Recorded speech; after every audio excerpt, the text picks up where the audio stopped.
খাচ্ছিস তাই না? এই তোর পানি খাওয়াটা ইম্পর্টেন্ট না আমি ইম্পর্টেন্ট? হ্যাঁ, আমি তোকে ডেকেছি তার মানে তুই যেখানেই থাকবি আমার কাছে জাস্ট চলে আসবে। আর তুই কি বলি পানি? এই তুই যদি পানি ওখানে খেয়েও থাকিস তাহলে পানিটা না খেয়ে চলে যাবি, এর জন্য যদি তোর মরে যেতে মরে যাবি। যাই হোক বদমার জানি কোথাকার। আচ্ছা শোন, এক কাজ কর, এখন তুই বের হবি, বের হয়ে গিয়ে অফিসের পাশে যে আছে রেস্টুরেন্ট, ওখানে গিয়ে এই খাবারগুলো নিয়ে আসবি, কেমন? মিস মুনা, এটা কেমন আছো? মানে আপনি ওনার সাথে এইভাবে কেন কথা বলতেছেন? স্যার আপনি বুঝবেন না, ওরা হচ্ছে ছোট লোক, ওরা হচ্ছে সিকিউরিটি গার্ড, এরকম কথা না বললে ওরা তো মাথায় পেয়ে বসে।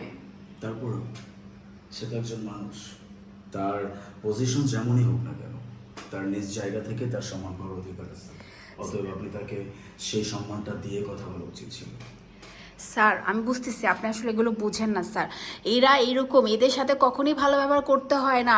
এই যে দেখলেন না, আমি ডাক দিলাম, ও কি করলো? ওখানে পানি খাচ্ছিল কেন? ওকে আমার, আর সব থেকে বড় কথা স্যার, আমি তো ওকে পে করি, মানে স্যালারি দেই। তো আমি যেহেতু স্যালারি দেই, ও আমার কথাই চলবে, আমি যেটা বলবো সেটা আগে করি। এটা তো দায়িত্ব, তাই না? আচ্ছা, বুঝতে পারছি। এক মিনিট।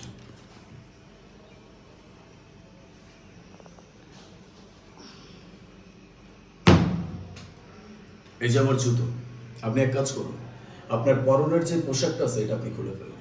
হোয়াট স্যার, কি বলতেছেন আপনি? আপনি কি পাগল হয়ে গেছেন? হ্যাঁ স্যার, আপনি আমাকে ড্রেস খুলতে বলতেছেন? আপনি যেমনটা ভাবতেছেন আমি এমনটা মিন করিনি। আমি বলছি আপনার পরনের পোশাকটা খুলে আপনি আমার জুতোটা পরিষ্কার করে দেবেন। জুতোটা অনেক, আপনি আমার জুতোটা পরিষ্কার করে দেবেন, এটা অনেক নোংরা হয়ে আছে। কি বললেন স্যার? হ্যাঁ, আপনি বলতে চাচ্ছেন আপনার এই জুতা আমি আমার ড্রেস দিয়ে পরিষ্কার করবো? স্যার এটা কিভাবে সম্ভব? কেন সম্ভব না? আপনি যেমন তাদেরকে পে করেন, তাদের বেতন দেন, দ্যাটস ওয়াই আপনি যা বলবেন তাদের সেইটাই শুনতে হবে। তাহলে টাকা তো আমিও আপনাকে দিচ্ছি, কাজের জন্যই টাকা দিচ্ছি। এতটুকু কাজ তো আপনি করতেই পারেন। 10 কোটি টাকার ব্যাপার, এত বড় একটা ডিল, সামান্য জুতো পরিষ্কার করা কোনো বড় ব্যাপার না, করে দেন। স্যার তাই বলে আপনি আমাকে 10 কোটি টাকা দিচ্ছেন এর জন্য যে আপনার জুতা পরিষ্কার করবে? এটা আমি পারবো না। আপনি লিটারালি আমাকে এটা আমি পারবো না। আর স্যার আপনি কিন্তু লিটারালি এখন আমাকে অপমান করতেছেন।